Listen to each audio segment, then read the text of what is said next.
नमस्कार। भारत इतना बड़ा और डाइवर्स देश, जहां एक केंद्र सरकार है और फिर इतने सारे राज्य। कभी सोचा है कि इन सब के बीच पैसों का मामला कैसे चलता है? आखिर देश चलाने के लिए जो इतना सारा पैसा आता है, वो केंद्र और राज्यों में बंटता कैसे है? चलिए आज इसी जरूरी और मजेदार पहेली को सुलझाते हैं और देखते हैं कि हमारा संविधान केंद्र और राज्यों के बीच इस फाइनेंशियल पावर को कैसे बैलेंस करता है। तो चलिए सीधे इसी बड़े सवाल पर आते हैं। एक देश लेकिन सरकारें कई, तो फिर पैसा कैसे बटेगा? देखिए, ये सवाल सिर्फ हिसाब किताब का नहीं है, ये तो भारत के संघीय ढांचे की यानी हमारे फेडरल स्ट्रक्चर की जान है। इसका जवाब ही तय करता है कि हमारा देश चलेगा कैसे। और इस बड़े सवाल का जवाब हमारे संविधान में बहुत ही सोच समझकर और डिटेल में दिया गया है। ये कोई जुगाड़ वाली व्यवस्था नहीं है, बल्कि हमारे संविधान बनाने वालों की दूर की सोच का नतीजा है। तो चलिए इस पूरे फ्रेमवर्क की परतों को एक एक करके खोलते हैं। देखिए, संविधान बनाने वालों का लक्ष्य एकदम साफ था। एक ऐसा बैलेंस बनाना जहां केंद्र तो मजबूत हो, लेकिन राज्य पैसों के लिए मोहताज ना हो जाएं। वो जानते थे कि अगर राज्यों के पास पैसा ही नहीं होगा तो वो अपने लोगों के लिए काम कैसे करेंगे।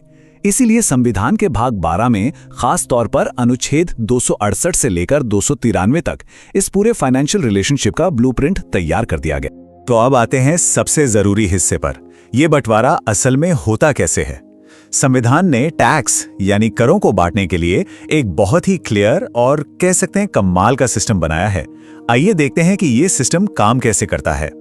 अच्छा, अब इस स्लाइड पे जरा ध्यान दीजिए। ये इस पूरे सिस्टम का दिल है। आराम से समझते हैं। सबसे पहले अनुच्छेद 268।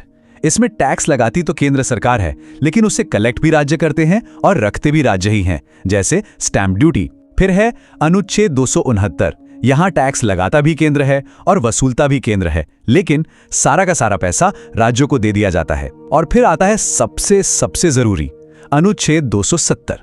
इसके तहत टैक्स केंद्र लगाता है, वसूलता भी है, और फिर जो पैसा इकट्ठा होता है उसे केंद्र और राज्यों के बीच बांटा जाता है। और बस इसीलिए अनुच्छेद 270 को भारतीय वित्तीय व्यवस्था की नींव या कॉर्नरस्टोन कहा जाता है। यही वो आर्टिकल है जो डिविजिबल पूल ऑफ टैक्सेस बनाता है, मतलब वो साझा खजाना जिससे केंद्र और राज्यों दोनों का खर्च चलता है। असल में यही भारत के फाइनेंशियल फेडरलिज्म की आत्मा है। लेकिन रुकिए, कहानी में एक ट्विस्ट है। जहां एक तरफ मिलकर बांटने की इतनी अच्छी व्यवस्था है, वहीं दूसरी तरफ संविधान केंद्र को कुछ ऐसी स्पेशल फाइनेंशियल पावर्स भी देता है जो इस तराजू को अपनी तरफ झुका देती हैं। कौन सी हैं वो शक्तियां? चलिए देखते हैं। पहली और सबसे बड़ी शक्ति है अधिभार यानी सरचार्ज। अनुच्छेद 271 केंद्र को यह अधिकार देता है कि वो कुछ टैक्स के ऊपर एक और एक्स्ट्रा टैक्स लगा सके। और इसकी सबसे खास बात जानते हैं क्या है? सरचार्ज से जो भी कमाई होती है उसे राज्यों के साथ बांटना जरूरी नहीं है, वो 100% केंद्र के खजाने में जाता है। तो देखिए, फर्क एकदम साफ है। एक तरफ है वो टैक्स जो साझा होते हैं, जो फाइनेंशियल फेडरलिज्म की नींव हैं, और दूसरी तरफ है सरचार्ज जो पूरी तरह से केंद्र का एक्सक्लूसिव अधिकार है। ये एक बहुत बड़ा और महत्वपूर्ण अंतर है जो केंद्र को एक अलग ही फाइनेंशियल पावर देता है। केंद्र की दूसरी बड़ी शक्ति है राज्यों के उधार लेने पर कंट्रोल। अनुच्छेद 293 साफ साफ कहता है कि अगर किसी राज्य पर केंद्र सरकार का कोई कर्ज बकाया है तो वो राज्य केंद्र की मंजूरी के बिना बाजार से और पैसा उधार नहीं ले सकता। ये नियम केंद्र को राज्यों की इकोनॉमिक पॉलिसीज पर एक मजबूत पकड़ देता है। तो क्या इसका मतलब ये है कि ये पूरा सिस्टम एक तरफा है, सारी पावर केंद्र के ही पास है? नहीं, ऐसा भी नहीं है। संविधान ने इस पावर को बैलेंस करने और राज्यों की मदद करने के लिए भी कुछ बहुत अच्छे इंस्टीट्यूशनल अरेंजमेंट्स किए हैं। और इस बैलेंस को बनाने वाली सबसे जरूरी संस्था है वित्त आयोग यानी फाइनेंस कमीशन। अनुच्छेद 280 के तहत हर 5 साल में राष्ट्रपति एक वित्त आयोग बनाते हैं। इसका मेन काम है इस बात का फॉर्मूला सुझाना कि टैक्स से होने वाली कमाई केंद्र और राज्यों के बीच कैसे और कितनी बटेगी। वित्त आयोग एक निष्पक्ष मध्यस्थ यानी न्यूट्रल मीडिएटर की तरह काम करता है। इसकी सिफारिशें तय करती हैं कि किस राज्य को कितना हिस्सा मिलेगा।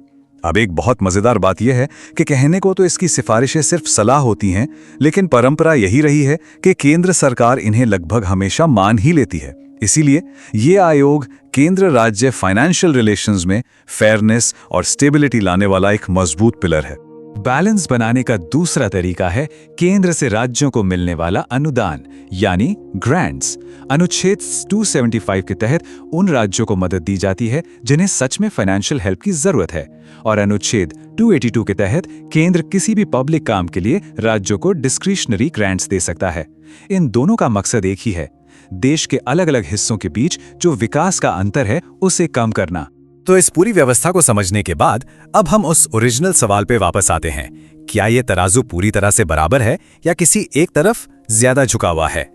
अगर हम इन सभी नियमों को एक साथ देखें और उनका विश्लेषण करें तो एक बात बिल्कुल साफ हो जाती है, भारतीय वित्तीय संघवाद का पलड़ा केंद्र की ओर भारी रूप से झुका हुआ है। ये कोई इत्तेफाक नहीं है, बल्कि इस सिस्टम को बनाया ही ऐसा गया है। लेकिन ये झुकाव जानबूझकर रखा गया है। इसके पीछे सोच ये थी कि एक मजबूत केंद्र ही देश की एकता, आर्थिक स्थिरता और पूरे देश के एक समान विकास को पक्का कर सकता है।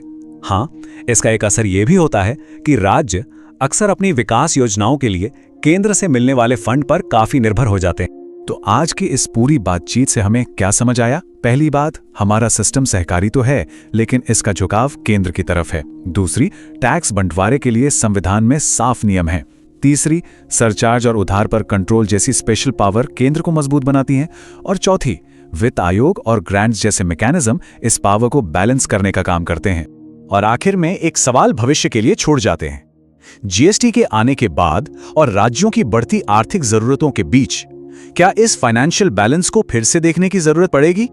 ये एक ऐसा सवाल है जो आने वाले सालों में भारत के फेडरलिज्म की दिशा तय करेगा। सोचने के लिए एक दिलचस्प बात है।